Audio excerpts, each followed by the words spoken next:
Assalamualaikum warahmatullahi wabarakatuh.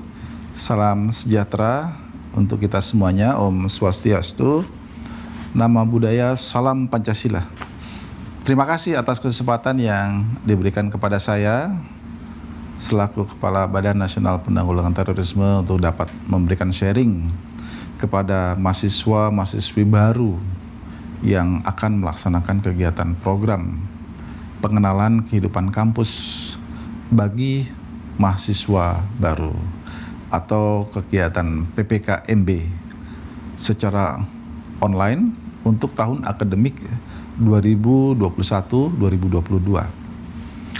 Pada kesempatan ini saya akan membahas mengenai tema yang diberikan, yaitu tentang pencegahan dan penanggulangan intoleransi, radikalisme, dan terorisme.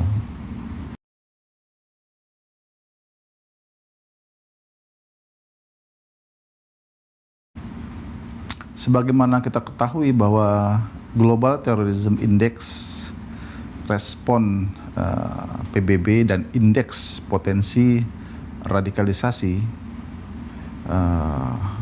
adik-adik sekalian, mahasiswa-mahasiswi yang saya banggakan, untuk dapat memahami bahaya terorisme tersebut, pertama mari kita pahami terlebih dahulu posisi Indonesia berkaitan dengan ancaman terorisme yang menurut Global Index Terorisme mengeluarkan hasil survei yang menjelaskan bahwa Indonesia berada pada peringkat ke-37, naik peringkat dari tahun sebelumnya. Artinya ini semakin besar dia rankingnya, menunjukkan bahwa dampak buruk terorisme ke negara kita tidak memberikan arti atau dampak yang mengkhawatirkan bagi masyarakat. Kategori medium tentunya dengan ranking tersebut dapat dimaknai dari posisi Indonesia pada tingkat dunia. Pada tingkat regional di Asia Tenggara, Indonesia masih lebih aman dibandingkan dengan Filipina, Thailand, dan Myanmar. Hal ini sejalan dengan survei yang dilaksanakan oleh BNPT juga, yang bekerja sama dengan Alfara Research dan Nazaruddin Umar Foundation, yang menyatakan bahwa tren potensi radikalisme di Indonesia menurun dari tahun 2017 sebesar 55,2%. Jadi masuk dalam kategori sedang, dan tahun 2019 sebesar 38,4%. Kategorinya rendah, dan menjadi 14% di tahun 2020 yang lalu. Jadi kategori sangat rendah. Dengan demikian disimpulkan bahwa saat ini tren potensi radikalisme cenderung mengalami penurunan. Namun secara global kita harus selalu waspada, karena banyak penyebaran paham radikal terorisme yang dilakukan melalui online.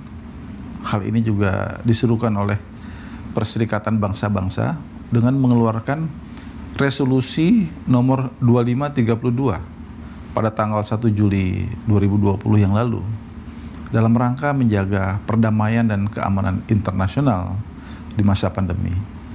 Yang isi seruannya adalah meminta agar dilakukan dengan segera gencatan senjata di daerah konflik di berbagai belahan dunia. Namun permintaan gencatan senjata tersebut tidak berlaku bagi operasi terhadap jaringan teroris internasional, antara lain ISIS, Al-Qaeda, dan juga satu lagi adalah Taliban ya. Hal ini menunjukkan bahwa upaya pemberantasan terorisme internasional tetap dijalankan walaupun sedang menghadapi pandemi. Selain itu, United Nations Counterterrorism Executive Directorate telah mengeluarkan policy paper mengenai ancaman terorisme dan ekstremisme berbasis kekerasan di masa pandemi, dengan mengingatkan negara-negara anggota PBB terkait dengan ancaman risiko jangka pendek dan jangka panjang terorisme di masa pandemi.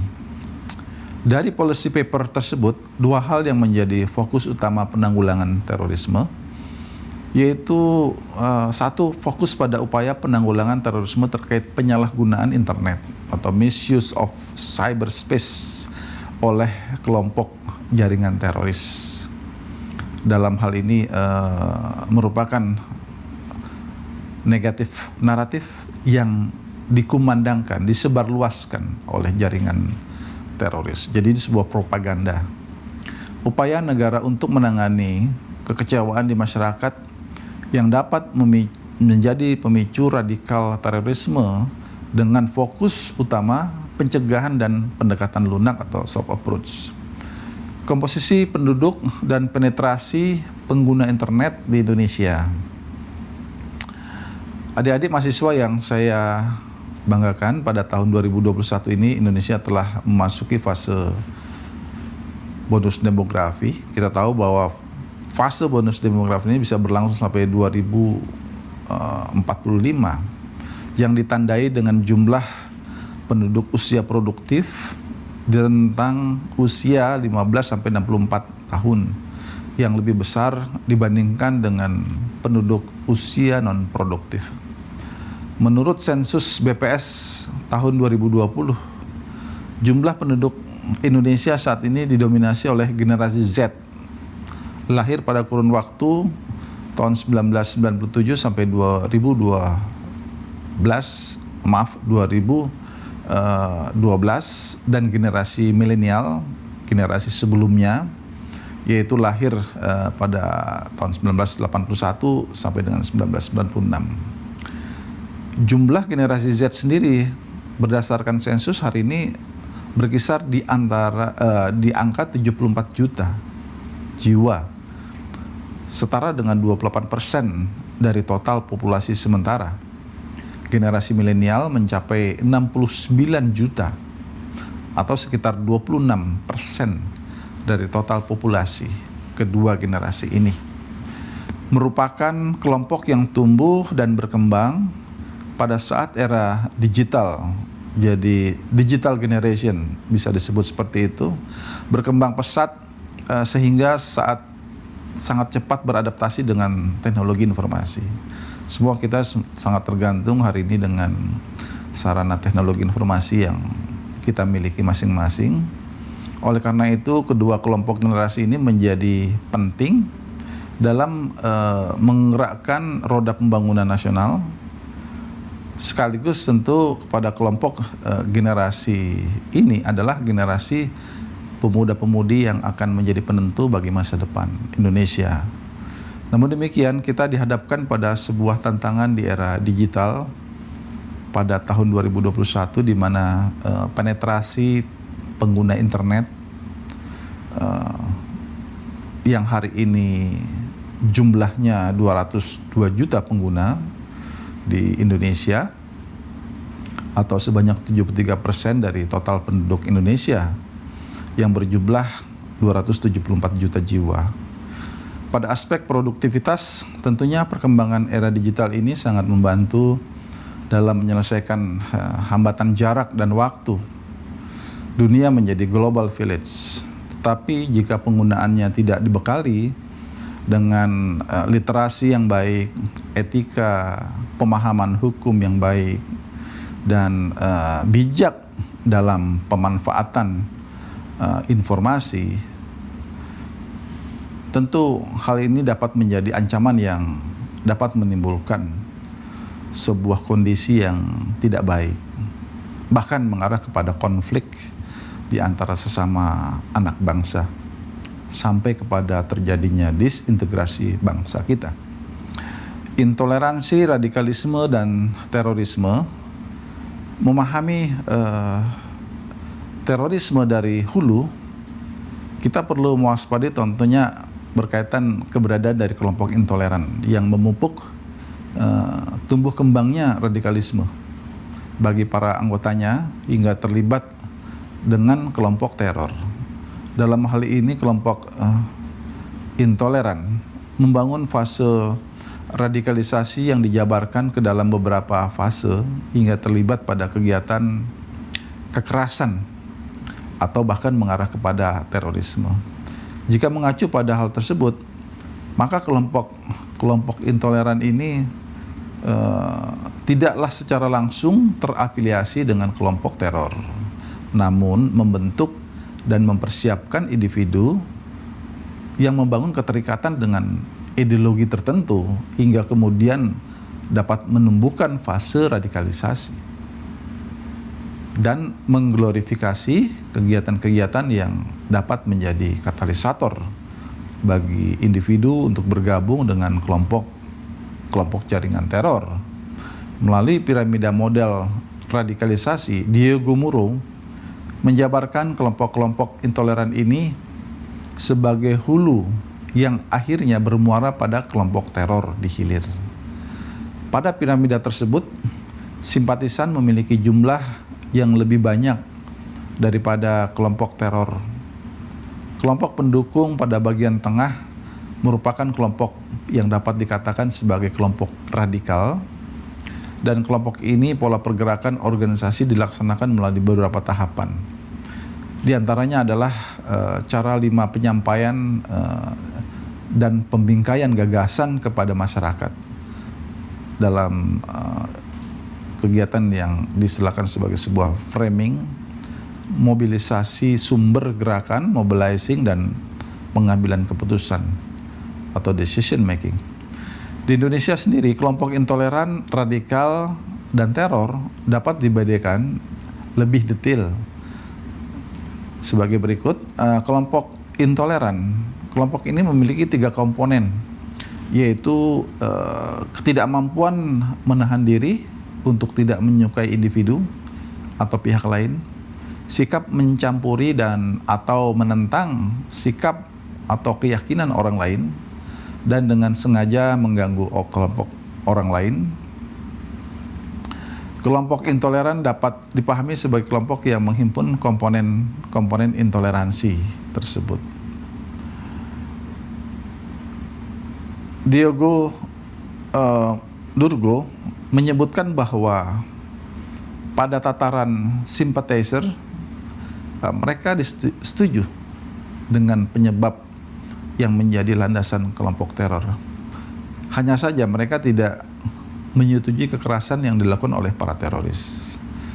Jadi dia intoleran, tapi kekerasan yang dilakukan oleh jaringan teror, dia tidak menyukai hal tersebut. Kelompok radikal, kelompok ini ditandai dengan adanya tindakan kekerasan yang juga mendukung tindakan teror, baik secara material, finansial, dan juga support terhadap kelompok teror. Kelompok radikal memiliki peran penting dalam mendukung aktivitas teror.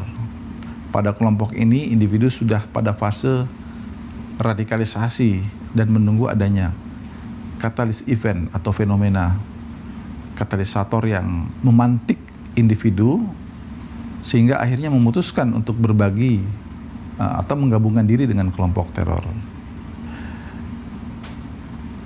Jadi proses radikalisasi itulah yang tentunya kita sama-sama harus mewaspadai, terutama adalah para generasi muda.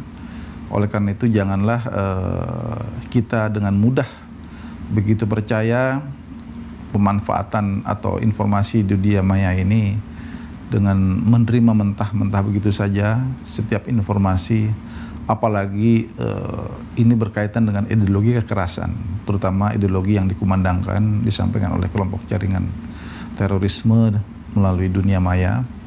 Karena memang dengan angka jumlah yang signifikan dari generasi milenial dan generasi Z sebagaimana yang saya uraikan tadi di atas, itu tentu menandai bahwa potensi pendukung terhadap jaringan teror ini sangat tinggi, terutama dari kalangan anak muda. Kelompok teror ditetapkan dengan mekanisme di negara kita ada satuan tugas yang disebut Satgas DTT-OT, Daftar Terduga Teroris dan Organisasi Teroris. sebagai individu dan korporasi yang secara langsung maupun tidak langsung diajukan oleh Polri. Jadi ada mekanisme terhadap individu maupun entitas yang memiliki atau telah dibuktikan atau belum dibuktikan, diketahui adalah merupakan jaringan atau terafiliasi dengan kelompok teror. Nah, oleh karena itu setiap proses penegakan hukum yang dilakukan di negara kita, di mana negara kita hari ini memiliki Undang-Undang Nomor 5 tahun 2018 tentang pemberantasan tindak pidana terorisme sebagai pembaruan dari undang-undang sebelumnya, yaitu Undang-Undang Nomor 15 tahun 2003 yang merupakan penguatan dari peraturan sebelumnya, yaitu Perpu Nomor 1 tahun 2002 pasca terjadinya bom Bali pada tahun 2002 yang lalu. Setelah mereka diproses secara hukum ataupun diperoleh sebuah informasi intelijen bahwa entitas maupun individu tertentu dapat dimasukkan dalam daftar terduga teroris dan organisasi teroris. Ini adalah sebagai upaya pencegahan untuk dirilis kepada publik, baik itu di tingkat domestik maupun global, sehingga masyarakat menyadari ada pihak-pihak tertentu yang harus diwaspadai. Hari ini cukup banyak hasil dari proses penegakan hukum yang kemudian memasukkan entitas dan individu di dalam daftar terduga teroris dan organisasi teroris tersebut.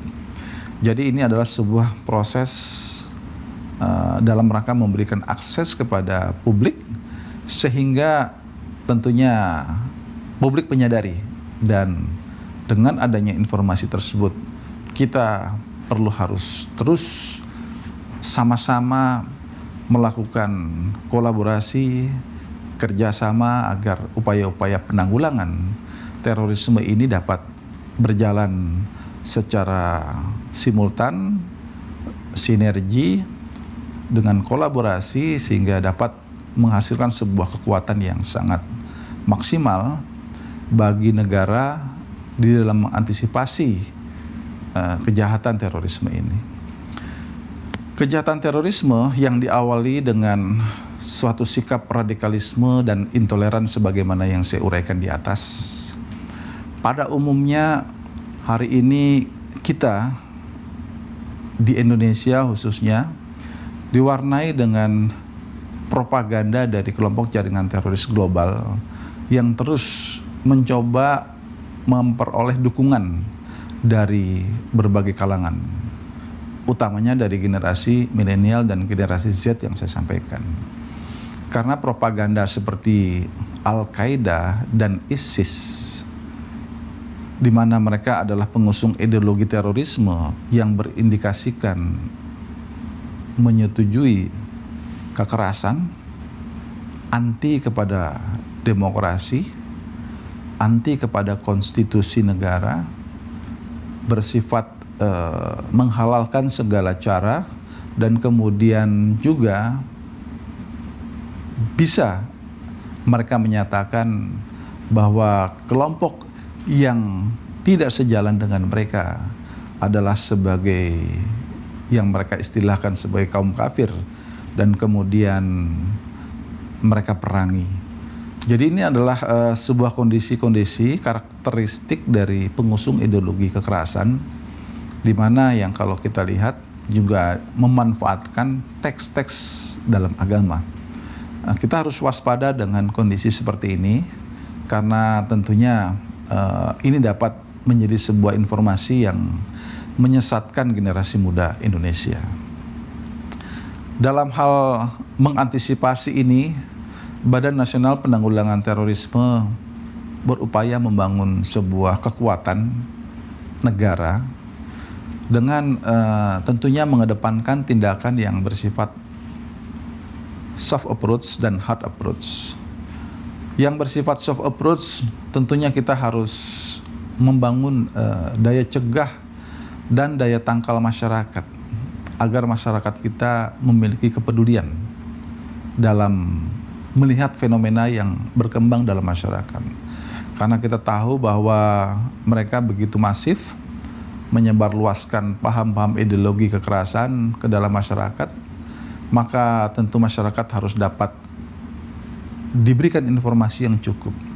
Nah, dalam hal inilah sebagai upaya pencegahan kita terus dengan melakukan langkah-langkah kesiapsiagaan nasional, antara lain dengan memberikan sebuah pemahaman dan kemudian diskusi di antara warga masyarakat, sehingga warga masyarakat dapat menyadari bahwa mana hal-hal yang membahayakan dirinya, mana hal-hal yang harus diwaspadai dan kemudian harus dihindari. Karena kita tahu bahwa ketika masyarakat telah bergabung, anak-anak muda bergabung, maka sulit bagi mereka untuk bisa keluar dari kelompok itu. Ini adalah sebuah fakta pengalaman yang selama ini kita lihat dalam masyarakat. Yang berikutnya tentu adalah sinergi di antara seluruh kementerian lembaga.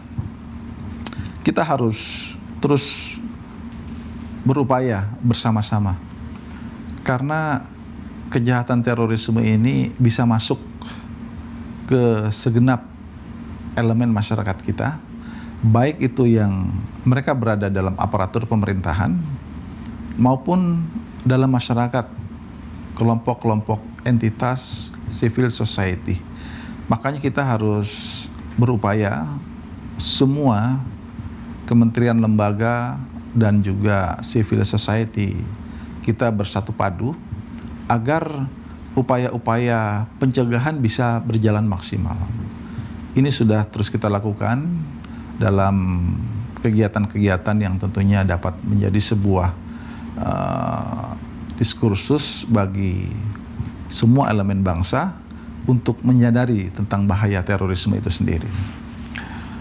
Dalam hal mengantisipasi bahaya terorisme ini, dua hal yang terus harus kita perkuat di dalam negara kita, dan tentunya juga ini melibatkan seluruh kalangan generasi muda. Yang pertama, kita tentu harus terus mewaspadai, karena ideologi terorisme pasti bertentangan dengan paradigma nasional kita. Kita tahu paradigma nasional kita adalah sebagaimana yang tertuang dalam 4 konsensus nasional ketika awal bernegara. Yang pertama adalah konstitusi negara kita, Undang-Undang Dasar 1945. Yang kedua, Pancasila. Yang ketiga, Bhinneka Tunggal Ika. Dan keempat itu adalah Negara Kesatuan Republik Indonesia.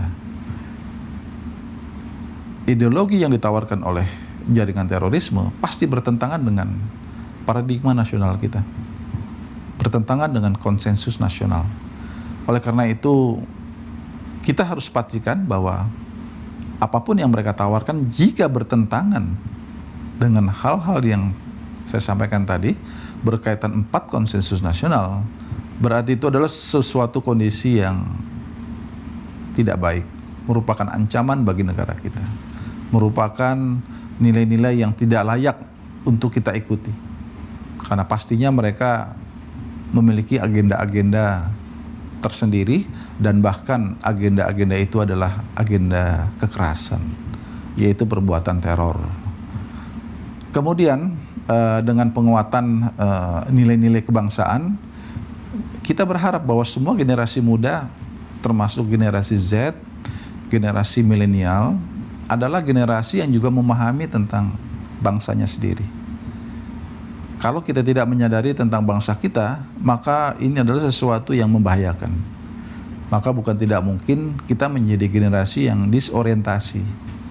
Ketika kita disorientasi dan kemudian kita berpaling dengan isu-isu atau ideologi yang ditawarkan pihak lain yang bersifat transnasional ini, maka ini adalah sebuah kondisi yang bisa mengancam masa depan bangsa kita.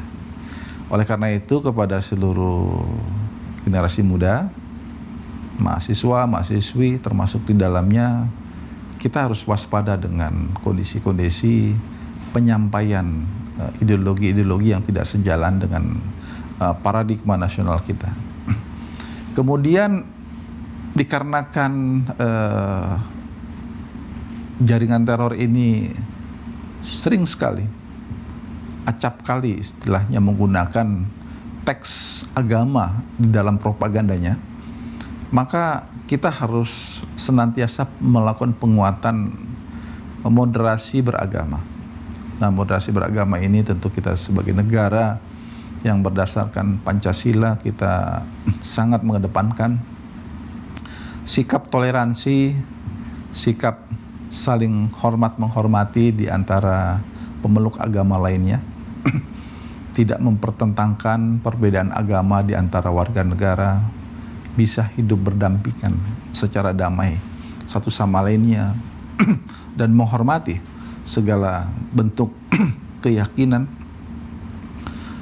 dan keimanan yang dianut oleh warga negara walaupun itu berbeda. Ini adalah sesuatu yang tentunya dijamin oleh konstitusi negara kita, dan tentunya semangat bertoleransi dalam kehidupan beragama inilah merupakan sebuah